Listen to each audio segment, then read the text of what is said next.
धम्मं शरणं गच्छामि द्वितीयंपि संघं शरणं गच्छामि तृतीयंपि बुद्धं शरणं गच्छामि तृतीयंपि संघं शरणं गच्छामि तृतीयंपि संघं शरणं गच्छामि पानातिपाता वेरमणि सिक्खापदं समादियामि अदिन्नादाना वेरमणि सिक्खापदं समादियामि कामेषु मिच्छाचारा वेरमणि सिक्खापदं आराध्य अण्णाभाऊ साठे यांच्या पुतळ्याला माल्यार्पण करून आज समरसता रॅली ही बजरंगदलातर्फे आम्ही काढतो आहे. त्याचे आयोजक आमचे ऋषभ अर्केल विदर्भ प्रांताचे सहसंयोजक आहे आणि ही रॅली नागपूरवरनं अयोध्येला चाललेली आहे. अयोध्येला भगवान प्रभू रामाचं दर्शन करून पुन्हा नागपूरला वापस येतो आहे. समरसताचा हा भाव ठेवून आपल्या भारतातले जेवढी जाती अनुसूचित जाती जमातीचे लोक आहेत त्या सर्वांच्या त्याच्यामध्ये आम्ही समावेश करून ही रॅली आम्ही काढतो आहे.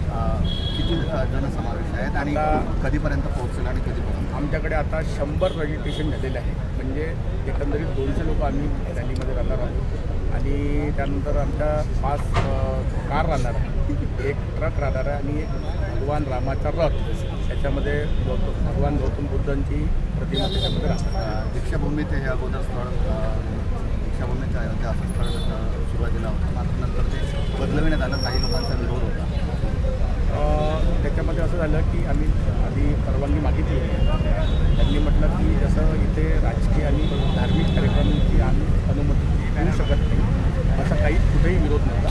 त्यांनी जेव्हा नाही म्हटलं तर मग आम्ही पण त्याला हे नाही केलं, कारण की आम्हाला समरसतेचा भाव ठेवायचा आहे. दीक्षाभूमी आमच्यासाठी पवित्र भूमी आहे, त्याच्यामुळं तिचेही पवित्र राहिलं पाहिजे हा आमचा उद्देश आहे. त्यामुळे आम्ही कुठेही त्याला हे केलं नाही. त्यांनी म्हटल्याबरोबर आम्ही पण आपलं स्थान बदलवलं आणि जे स्थान आहे तेही पवित्र स्थान अण्णाभाऊ साठेंच्या थोड्यापासून आम्ही निघतो आहे. पण परवानगी न देता दिली नसतानाही तुम्ही पोस्टर व्हायरल केले, ते मग दीक्षाभूमीच्या नावानं पोस्टर कशा काय व्हायरल केले?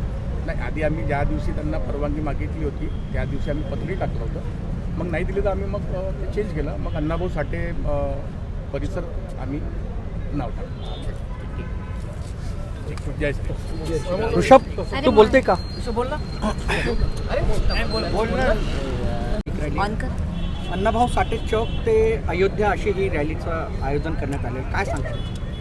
इसमें एक समरसता का भाव लेकर हम सब एक है, यह भाव लेकर पूरे समाज में एक संदेश देते हुए यह समरसता बाइक यात्रा हम इस अण्णाभाऊ साठे चौक से, इस पवित्र भूमि से हम अयोध्या के लिए निकलने वाले हैं और रास्ते में हम डॉक्टर बाबा साहब अम्बेडकर जी के स्मारक में माल्यार्पण करते हैं संविधान चौक से और आगे अपने राजस्थान के लिए आगे बढ़ेंगे.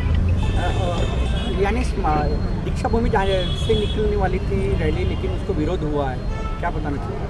नहीं, विरोध किसी बात का नहीं है, सभी अपने ही है और उन्होंने पहले ही हमें सूचना दी थी कि इस प्रकार की किसी भी रैली या राजकीय या किसी भी संगठन के आयोजन को हम परवानगी नहीं दे सकते.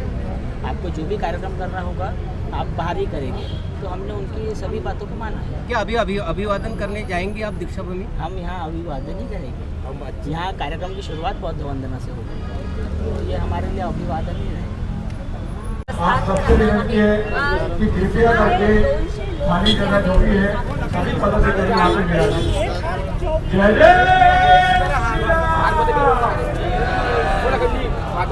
जय जय श्री राम. सभी से विनती है, मेरे जितने भाई खड़े हैं सभी से विनती है कि पीछे भीड़ न जमाए, सामने आके यहाँ बैठ जाए कुर्सियों में. हमें कार्यक्रम की शुरुआत करनी है, वेट नहीं करना है. आप सबसे विनती है.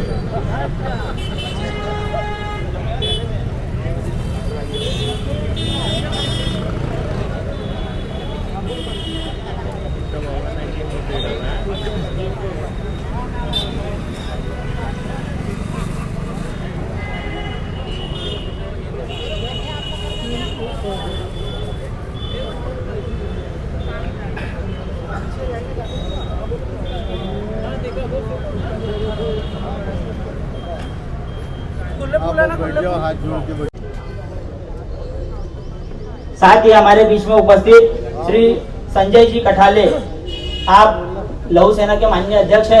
मैं मीना जी से विनती करता हूँ कि भगवान गौतम बुद्ध जी, भारत रत्न बाबा साहेब आम्बेडकर जी, परम पूजनीय अन्नभाऊ साठे परिसर में हम यहीं खड़े हैं। पावन भूमि पे यहाँ से समरसता यात्रा का आयोजन हो रहा है। आज हमारे बीच में हमारे अखिल भारतीय महामंत्री आदरणीय मिलिंद जी परांडे हमारे बीच में उपस्थित है। मंच पर सभी महानुभाव उपस्थित, सभी जो यहाँ से अयोध्या जा रहे हैं, समरसता का भाव लेकर जो जा रहे हैं, वो सभी उपस्थित कार्यकर्ता बंधु। यह आयोजन नागपुर से हम दीक्षा भूमि यानी अन्नभाऊ साठे परिसर जी से कर रहे हैं और यह यात्रा हमारा समापन अयोध्या में होगा। एक समाज में समरसता का भाव निर्माण करने का यह कार्यक्रम का उद्देश्य है।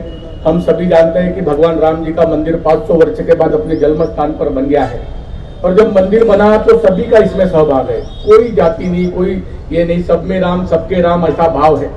और फिर हमारे ही इस पूरे हिंदू समाज में हमारे जो बंधु है जो समरसता का भाव रखते हैं, अन्य अन्य जाति के हैं, हम सभी हम सब एक है, यह परिचय देने का यह सही समय है। इसीलिए हमने इस कार्यक्रम का आयोजन किया है। आज ये रैली नागपुर से निकली है। अभी मिलिंद जी परांडे जी यह रैली का शुभारंभ करेंगे और यह रैली यहाँ से देवलापार होते हुए जबलपुर से मैयर से कटनी और वहाँ से रीवा होते हुए प्रयागराज और फिर अयोध्या धाम में जाने वाली है। और फिर अयोध्या धाम में हम जितने भी यहाँ बंधु हैं इनके साथ भगवान राम जी का दर्शन करके पुनः हम नागपुर वापस आने वाले हैं। जैसे हम यहाँ से निकलेंगे तो देवलापार से भी हमारे कुछ बंधु हमारे साथ में जुड़ने वाले हैं, उसके बाद जबलपुर से भी जुड़ने वाले हैं, उसके बाद रीवा कटनी मैयर से भी जुड़ने वाले हैं, प्रयागराज से भी जुड़ने वाले हैं। और ऐसे करते करते ये कारवा एक 600-700 बाइक हमारी उसमें होने वाली है। और निरंतर यह यात्रा का उद्देश्य कि समाज में समरसता का भाव निर्माण करने का यह उद्देश्य है। इस उद्देश्य से यात्रा हम यहाँ से प्रारंभ कर रहे हैं और आप सभी का उसमें हमारे को आशीर्वाद रहेगा, यह कामना करता हूँ। जय श्री राम। दीक्षा भूमि के परिसर से ये जो समरसता यात्रा में अल्पसंख्यक समूह के सभी प्रतिनिधि के रूप में मुझे भी निमंत्रित किया गया, उसके लिए मैं भैया जी चौबे जी का और यहाँ विराजमान तमाम लोगों का धन्यवाद दूंगा। अशोक सम्राट जी ने इस भारत देश में 84,000 विहार और स्तूप बनाया है। इसी के चलते इस देश में अयोध्या में जो राम मंदिर का निर्माण हुआ है, जिसका जल्लोष सभी भारतीयों ने किया है। विचारों की लड़ाई विचारों से होनी चाहिए। बाबा साहब आम्बेडकर भी बंबई के एक गणेश उत्सव के इसमें अतिथि के रूप में जाकर अपने विचार व्यक्त किए। यह आने वाले युग में जैसी जैसी साक्षरता बढ़ेगी वैसी वैसी विचारों की देवान घेवान होगी। उसमें जब तक अपन संवाद करेंगे नहीं, डॉक्टर बाबा साहब आम्बेडकर ने जो भारतीय संविधान दिया है, जो लोकशाही है, लोकशाही की प्रणीत में तमाम धर्म, तमाम सामाजिक, धार्मिक और राजकीय संगठन ने भारतीय संविधान के अनुरूप किसी भी प्रकार की अशांतता, किसी भी प्रकार की भेदभाव निर्माण न हो, राष्ट्रीय एकमता निर्माण हो और देश का विकास हो।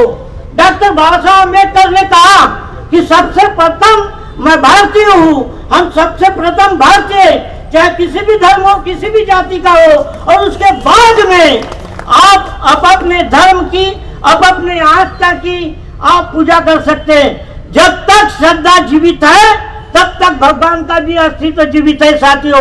अगर श्रद्धावान नहीं हो गए किसी भी भगवान का अस्तित्व नहीं हो सकता है।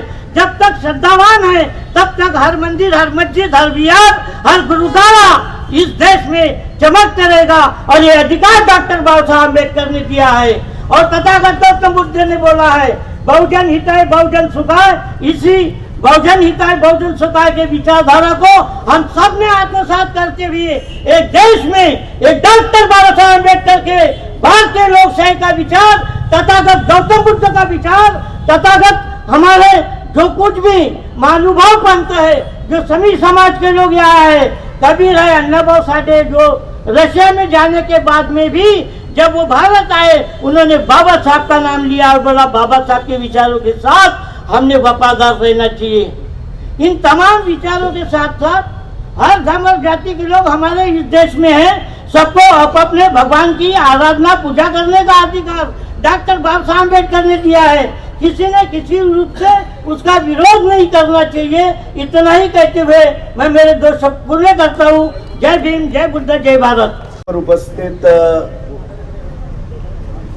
विश्व हिंदू परिषद के प्रांत के क्षेत्र के अधिकारीगण तथा हिंदू समाज के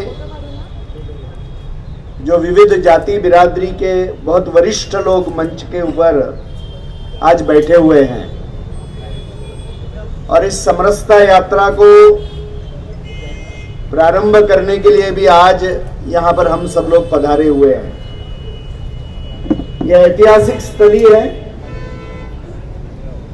पूज्य अण्णाभाऊ साठे जी का भी स्थान यहाँ है और पूज्य डॉक्टर बाबा साहेब आम्बेडकर जी का भी स्थान यहाँ पर है। और यह जो नागपुर से समरसता यात्रा निकल रही है वह अयोध्या के श्री राम जन्मभूमि तक जा रही है। हम जानते हैं कि अपने देश में इस पिछले 1000-1500 साल के संघर्ष के कालखंड में हमारे आस्था के बिंदुओं के ऊपर बहुत आक्रमण हुए, अनेक मंदिर भी तोड़े गए।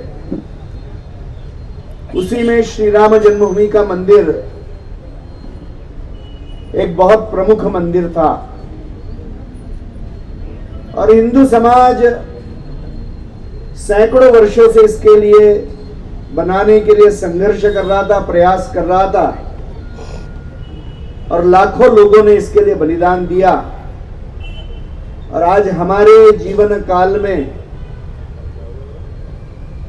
श्री राम जन्मभूमि के मंदिर की प्राण प्रतिष्ठा हो गई है और विश्व हिंदू परिषद ने, पूज्य संतों ने, विविध हिंदू संगठनों ने जो हिंदू समाज को वचन दिया था कि मंदिर भव्य बनाएंगे और मंदिर वहीं बनाएंगे, वो वचन की पूर्तता का समय अभी निकट आया है। हम जानते हैं कि प्राण प्रतिष्ठा भी मंदिर की हो गई है। अनेक लोगों के मन में प्रश्न है कि भगवान श्री राम जी के इतने मंदिर है तो और एक मंदिर खड़ा करने की क्यों जरूरत है। मगर राम जी के तो अनेक मंदिर है, किंतु जन्मभूमि का तो एक ही मंदिर है। और देश के करोड़ों करोड़ों परिवारों ने अपने धन का समर्पण करते हुए और उसके पहले जिन लाखों बलिदानियों ने अपने जीवन की कीमत चुकाई है, उन सभी के समर्पण से भगवान श्री राम जी का मंदिर अयोध्या में बन रहा है। तो यह मंदिर केवल पत्थरों का मंदिर नहीं है। जब करोड़ों लोगों ने, जिन्होंने इस मंदिर बनाने के लिए योगदान किया है, प्रयास किया है, समर्पण किया है, वो सारे करोड़ों लोग जब दर्शन के लिए जाएंगे और अन्य भी लोग जाएंगे तो भगवान का विग्रह देखकर वो भाव विभोर हो जाएंगे। 22 जनवरी को द्वादशी के दिन जब प्राण प्रतिष्ठा हुई तो उसी दिन, क्योंकि हर गांव के लोग अयोध्या नहीं पहुंच सक रहे थे, तो एक ही समय पूर्ण भारत में 5 लाख से अधिक स्थानों के ऊपर एक प्रचंड उत्साह के साथ में उस प्राण प्रतिष्ठा का कार्यक्रम में लोग सहभागी हो गए। भारत में ही नहीं, तो भारत के बाहर भी 60 देशों में यह कार्यक्रम हुआ है। भगवान श्री राम जी का मंदिर जब हम दर्शन के लिए जाएंगे तो सही में किन बातों का दर्शन हम करेंगे। आज भारत में भगवान श्री राम जी के नाम के साथ में मर्यादा पुरुषोत्तम यह विशेषण जुड़ा हुआ है कि जीवन कैसे जीना चाहिए, रिश्ते कैसे जीने चाहिए। एक सामान्य व्यक्ति भी जिसका अनुकरण कर सकता है, ऐसा जीवन हमको भगवान के जीवन में दिखाई देता है। भगवान श्री कृष्ण के जीवन में तो बहुत चमत्कार है, मगर भगवान श्री राम जी ने अपना जीवन एक सामान्य व्यक्ति जैसा जिया है। कष्ट सहन किए हैं, 14 वर्ष का वनवास किया है, और इसलिए जब उनके